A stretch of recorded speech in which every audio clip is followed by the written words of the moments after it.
Hello, good evening, friends. This is Neeraj Srivastava. Today I am going to tell you class 10th, chapter number 3. Story of class 10th, chapter number 3. Its name is Two Stories of Flying. First story is his first flight that we did in first video. Now I am going to tell you its second story. The second story is The Black Aeroplane. Aeroplane की तो बात ही कुछ और होती है। हर बच्चा excited हो जाता है जब भी बात प्लेन की होती है। तो हर बच्चा एक्साइटेड होता है। अब प्लेन अगर छत के ऊपर से निकल जाए, घर की छत के ऊपर से निकल जाए, तो अब बहुत नजदीक से निकल जाए, तब तो फिर क्या बात है। छोटे छोटे बच्चों को तो लगता है हाथ उठाओ बस टच कर लो। और बच्चे प्लेन को देखना भी पसंद करते हैं, खेलना भी पसंद करते हैं। तो प्लेन का एक्साइटमेंट एक अलग ही होता है। तो आज की जो स्टोरी है वो कुछ इसी टाइप की है। और हाँ, अगर प्लेन उड़ रहा है, छत के ऊपर से निकल गया, नजदीक से निकल गया, और उस पर जो पायलट है वो हाथ दे दे, टाटा कर दे, तब तो फिर बात ही कुछ और है। और हमारी जो स्टोरी है आज की कुछ ऐसी ही है। प्लेन उड़ रहा है, प्लेन गया है सामने से, और वहां से जो पायलट का जो जेस्चर था वो कुछ ऐसा ही था कि उसने जो वहां से टाटा किया, बात कर लिया। ठीक है, बात किया, बहुत अच्छी बात है। अपन आते हैं स्टोरी पर। द स्टोरी का नाम है द ब्लैक एरोप्लेन। इनके जो नरेटर हैं मिस्टर फ्रेडरिक फॉर्सिस। ये इनके राइटर हैं। और इन्होंने जो स्टोरी लिखी है, बहुत अच्छी स्टोरी लिखी है। इस स्टोरी में बात कुछ ऐसी है कि उसका जो पायलट है, पायलट कौन है, नरेटर ही पायलट है। वो अपनी फैमिली से मिलना चाहता है। वो जाना चाहता है फ्रॉम पेरिस टू लंदन। वो चाह रहा है कि जितने जल्दी हो सके मैं लंदन पहुंच जाऊं, और लंदन पहुंच करके अपनी फैमिली से मिलूं, और मॉर्निंग का ब्रेकफास्ट मैं वहीं ले लूं फैमिली के साथ ही। वो बहुत एक्साइटेड रहता है। अब एक्साइटेड बहुत रहता है तो सोचता है चलो चल दिया जाए। अब वो अपनी गाड़ी उठाता है, आई मीन प्लेन। प्लेन को उठाता है और उसको चल देता है प्लेन से ही। अब प्लेन को वो ड्राइव करता है, ही वॉज ए पायलट। अब कुछ दूर तक तो मौसम बहुत अच्छा था भाई। बहुत बढ़िया मौसम था, बिल्कुल क्लीन। वो एटमॉस्फेयर था, मौसम स्काई बिल्कुल क्लीन था। और रात का सफर था। और मून भी बिल्कुल स्काई पे जो है बिल्कुल ग्लो कर रहा था। वो चल देता है। लेकिन थोड़े दूर चलने के बाद, मेरे ख्याल से 200-300 किलोमीटर चला होगा, 1500 किलोमीटर चला होगा, उसके बाद उसको जो मौसम जो सामने देखता है तो बहुत ही खराब मौसम मिलता है। बिल्कुल तूफान सा रहता है। अब वो चाहता तो लौट भी सकता था। वो चाहता तो एक राउंड ले लेता भाई, 300 किलोमीटर 200 किलोमीटर आया वो, back to pavilion, back to I mean back to aerodrome हो जाता। क्योंकि आगे तो प्लेन के लिए दिक्कत है उड़ा पाना। लेकिन वो ऐसा नहीं करता। उसको लगता है यार कि मैं जल्दी से जल्दी अपने घर पहुंचूं, लंदन पहुंचूं, फैमिली मेंबर्स के पास पहुंचूं। तो वो ये रिस्क ले लेता है। अब जब वो ये रिस्क ले लेता है तो होता क्या है, वो बिल्कुल डार्क स्टॉर्म में पहुंच जाता है, तूफान में पहुंच जाता है। चारों तरफ बिल्कुल घने काले बादल रहते हैं। और घने काले बादलों के बीच से जब वो गुजरता है प्लेन, तो कुछ हद तक लगभग उसका जो पिक्चर कुछ ऐसा रहता है। कुछ ऐसा रहता है, कुछ ऐसा रहता है। ठीक है। अब यहाँ जब वो चल रहा है तो उसका होता क्या है कि प्लेन का कंट्रोलिंग तो ग्राउंड से होता है। प्लेन की कंट्रोलिंग तो ग्राउंड से चलती है। वहाँ कोई पायलट तो स्टीयरिंग नहीं घुमाता है। अब होता क्या है कि प्लेन से तो नीचे से बताया जाता है ग्राउंड से ही कि भाई अप ले लो, डाउन ले लो, इतने फीट ऊपर करो, इतने फीट नीचे करो, राइट ले लो। वो सब नीचे से ही पूरा सिग्नल मिलते हैं, उस तरह से चलता है। लेकिन होता क्या है, जब वो इस वेदर में, ऐसी वेदर वो पहुंच जाता है, ऐसे चारों तरफ क्लाउड्स रहते हैं, तो उसका क्या होता है, प्लेन का तो कंपास ही काम करना बंद कर देता है। और जब कंपास काम करना बंद देता है, रेडियो सिग्नल्स बंद हो जाते हैं, पूरी तरह से प्लेन जो है अनकंट्रोल्ड हो जाता है। अब तो प्लेन को उड़ा पाना ही मुश्किल हो गया था। अब तो चल पाना ही मुश्किल हो गया था। अब वो जो पायलट रहता है वो एकदम घबरा जाता है। अब वो घबरा जाता है, वो सोच में पड़ जाता है कि अब मुश्किल है यहाँ से बच पाना। अब तो लाइफ बिल्कुल डेंजरफुल है, अब नहीं बच पाएंगे। वो इसी उसमें रहता है और कोशिश करता रहता है किसी तरह से प्लेन को यहाँ से संभाल करके निकाल लें। लेकिन वो उसकी कोशिश जो है बराबर चलती रहती है, और he was praying to God, और संभाल पाना मुश्किल था, लेकिन वो क्या करे, मजबूर है, अब तो वहां से तो निकलना ही है। अचानक क्या होता है कि उसके पास से ही एक और प्लेन निकलता है। वो प्लेन जो है ब्लैक कलर का प्लेन रहता है, और उसमें कोई लाइट नहीं जलती रहती है। हाँ, एक लाइट, बैक लाइट उसकी रहती है बस। अब वो प्लेन बिल्कुल पास से जब निकलता है तो उसका जो पायलट होता है, वो उसको क्या करता है, उसको कुछ ऐसा इशारा करता है कि ठीक मेरे पीछे पीछे चले आओ, क्योंकि वो समझ जाता है कि ये जो प्लेन है, ये डावाडोल हो रहा है, ये प्रॉपरली नहीं चल पा रहा। वो समझ जाता है कि इसको जो है रेडियो सिग्नल्स नहीं मिल पा रहे हैं। तो अब क्या किया जाए, तो उसने वहां से उसको इशारा किया कि मेरे ही पीछे चले आओ। अब भाई गलती तो हो ही गई थी, और ये एक स्ट्रेंजर था, जस्ट लाइक स्ट्रेंजर था ये तो। अजनबी व्यक्ति, अजनबी प्लेन सामने से आ गया, उसने बोले चले आओ मेरे पीछे, अब तो कोई रास्ता है नहीं। अब ये चलने लगा। अब भाई पहली चीज तो आना ही नहीं था। सबसे बड़ी बात तो ये है कि आना ही नहीं चाहिए था। इतना खराब मौसम है, इतने खराब मौसम में तुम चले आए। कोई मोटरसाइकिल थोड़ी है, हीरो होंडा कि लगा दो किनारे, पेड़ के नीचे खड़े हो जाएंगे थोड़ी देर, आधे घंटे, और उसके बाद चल देंगे, जब पानी बंद हो जाएगा तो चल देंगे भैया। ये एरोप्लेन है, ये तो हवा में लटका हुआ है, इसके साथ तो कुछ हो ही नहीं सकता। अब तो जिंदगी लटकी हुई है बीच में, बस भगवान का नाम लो। तो ये जो प्लेन आया, इसका जो ड्राइवर ने, इसका जो सॉरी पायलट ने जो बोला इशारे से, इसने उसको फॉलो कर लिया।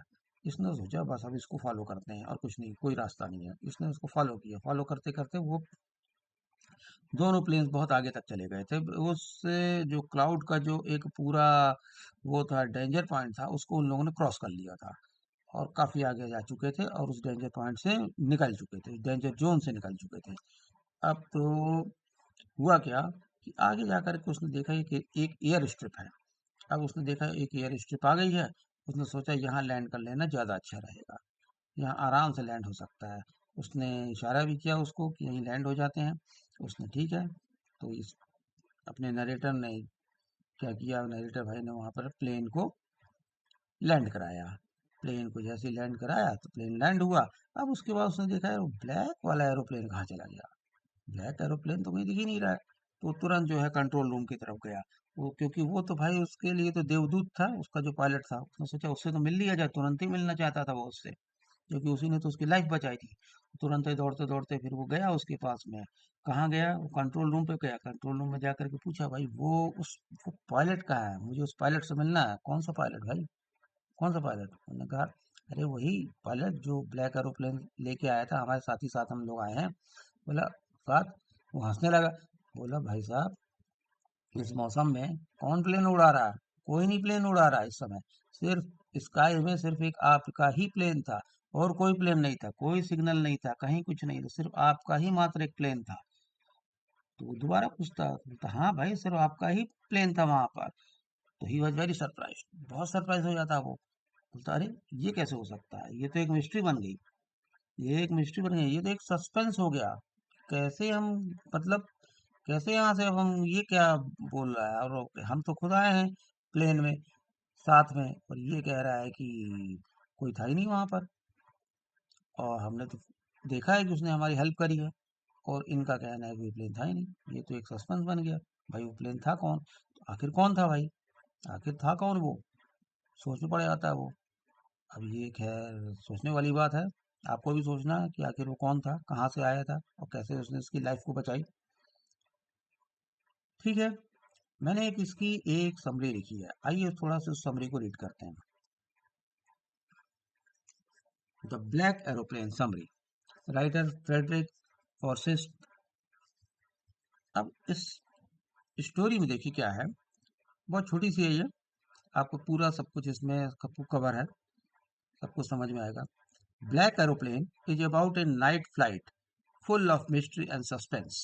ब्लैक एरोप्लेन था, वो नाइट की फ्लाइट में था, और full of mystery and suspense था, क्योंकि उसका सस्पेंस, वो मिस्ट्री तो है ही, आया कहाँ से, गया कहाँ, कंट्रोल रूम को कुछ पता ही नहीं, एक मिस्ट्री थी वो। The narrator a pilot is flying his Dakota aeroplane from Pakistan, sorry from Paris to London.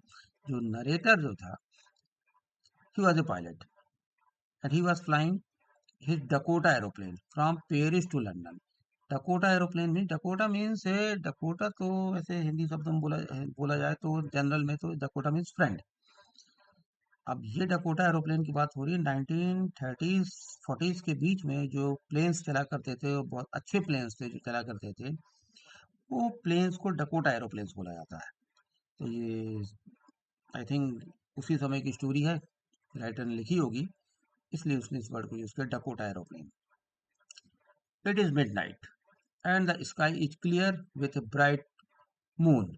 ये मिडनाइट था बिल्कुल और स्काई वॉज क्लियर, स्काई बिल्कुल साफ था, क्लियर था, but a bright moon in the sky. He dreams of a happy breakfast with his family and he was dreaming of taking breakfast with his family। मतलब वो चाहता था कि breakfast ले लूं, मैं जल्दी जल्दी अपने घर पहुंचूं, अपनी फैमिली के साथ एक ब्रेकफास्ट लूं। भाई डेली की तो सर्विस है, रोज की सर्विस है, आज सोचा होगा कि चलो पेरिस जा रहे हैं तो टाइम पे हम पहुंच जाएं और फैमिली मेंबर से मिल लें। वंस ही लैंड्स, जैसे वो उतरेगा तो वो चले आएगा अपने घर, यही उसने सोचा। एवरीथिंग सीम्स परफेक्ट, सब कुछ परफेक्ट था until he sees huge dark storm cloud। सब कुछ परफेक्ट था, एवरीथिंग वाज परफेक्ट, जब तक परफेक्ट था जब तक कि उसने डार्क स्टॉर्म क्लाउड्स नहीं देख लिया था।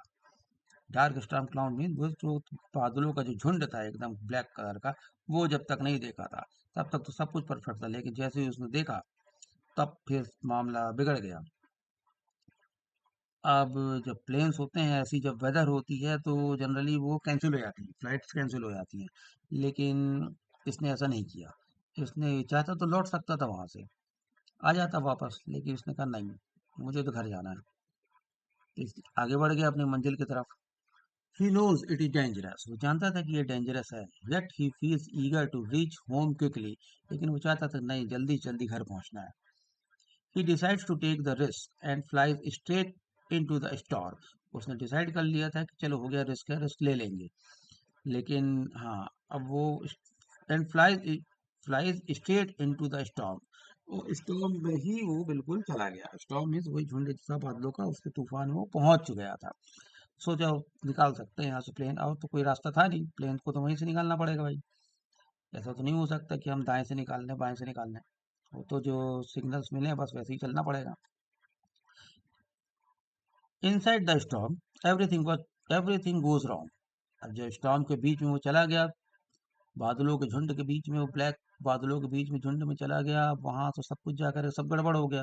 सारे सिग्नल्स टूट गए, कंपास ने काम करना बंद कर दिया, रेडियो सिग्नल्स बंद हो गए, his compass stops working, radio goes ahead dead and he losses all contacts with the ground. और उसके पूरे कॉन्टैक्ट ग्राउंड से जो सिग्नल्स मिल रहे थे वो सब बिल्कुल बंद हो चुके थे। अब तो प्लेन जो है लड़खड़ाने लगा, अब तो उसको संभाल पाना मुश्किल है। The pilot feels helpless and fears he will lost forever. Pilot ने जो है बिल्कुल हेल्पलेस समझ अपने आप को समझ फील किया, क्योंकि कहीं से कोई हेल्प तो मिल नहीं रही थी। वो कितना भी बोल रहा था वहां से, लेकिन वो आवाज नीचे तक नहीं पहुंच पा रही थी, और उसकी लाइफ में को फुल ऑफ डेंजर थी। अब वो समझ गया था कि अब जो है शायद अंत जो है नजदीक है। Suddenly he sees another aeroplane.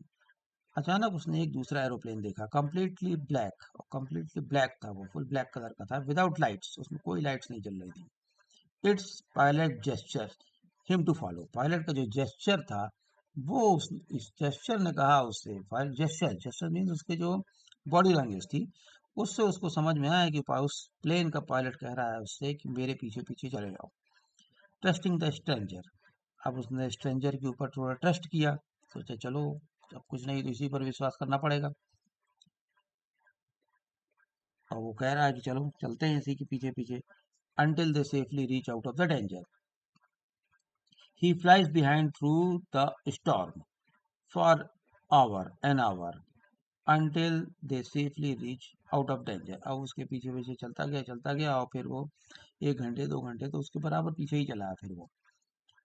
The mysterious plane guides him to an airfield where he lands safely। दूसरे प्लेन का जो पायलट था उसने उसको गाइड किया कि सामने जो एयरफील्ड दिख रहा है, जो एयर स्ट्रिप दिख रही है, यहीं पे लैंड कर लो। यही एक जगह है यहाँ पे लैंड किया जा सकता है, क्योंकि तुम्हारे उसमें तो इसने भी सोचा हाँ गाड़ी को तो, गाड़ी मतलब प्लेन प्लेन को तो यहीं उतारना पड़ेगा, क्योंकि इसके प्लेन में ऑलरेडी जो है पेट्रोल कम था। इसके प्लेन में ऑलरेडी पेट्रोल पंप कम था। अब उस कम पेट्रोल में सोचो कितना बड़ा रिस्क उसने ले लिया। कम पेट्रोल में वो जा पहुंच तो जाता वो पेरिस तक, उतने को उतना फुलफिल था उसके लिए, लेकिन चूंकि उसका स्टॉक जो वो तूफान के बीच में जो फंस गया था, तो वहां उसका पेट्रोल तो काफी वेस्ट हो गया। अब वो समझ पा रहा था कि अब पेट्रोल भी उतना ज्यादा नहीं है, तो यहीं पे उतार लेना चाहिए। तो उसने सोचा यहीं पे लैंड कर लेते हैं। प्लेन को लैंड किया उसने। But when he looks around for the black aeroplane, there is nothing. लेकिन जब उसने देखा अपने चारों तरफ कि भाई ब्लैक एरोप्लेन कहाँ गया, तो देखा कि ये तो ब्लैक एरोप्लेन तो कहीं दिख ही नहीं रहा है। वैसे जनरली क्या होता है, प्लेन्स जो है व्हाइट कलर के ही होते हैं, ब्लैक कलर के तो मैंने भी नहीं देखा। ग्रे कलर का रहा है मिलिट्री का, मिलिट्री वालों का। अब ये ब्लैक एरोप्लेन की बात हो रही, क्योंकि वो मिस्टीरियस प्लेन है, मिस्ट्री वाला है, सस्पेंस फुल है, इसलिए उसको ब्लैक बोला गया है इसमें। द कंट्रोल टावर्स स्टाफ से no, no other plane was flying that night. Control tower पे गया वो, उसने बात करी वहां जा करके, पूछा उसने, इंक्वायरी करी कि भाई वो पायलट कहाँ है। उन्होंने कहा कौन सा पायलट, किस प्लेन की आप बात कर रहे हैं? आसमान में सिर्फ जो है आपका ही मात्र एक प्लेन उड़ रहा है, और किसी का कोई प्लेन नहीं उड़ रहा। सारी फ्लाइट्स कैंसिल है, सिर्फ मात्र एक प्लेन आपका था और कोई प्लेन नहीं था स्काई में। तब तो फिर ये सोच में पड़ जाता है कि वो प्लेन फिर कौन आया था मुझे बचाने के लिए। The mystery remains unsolved.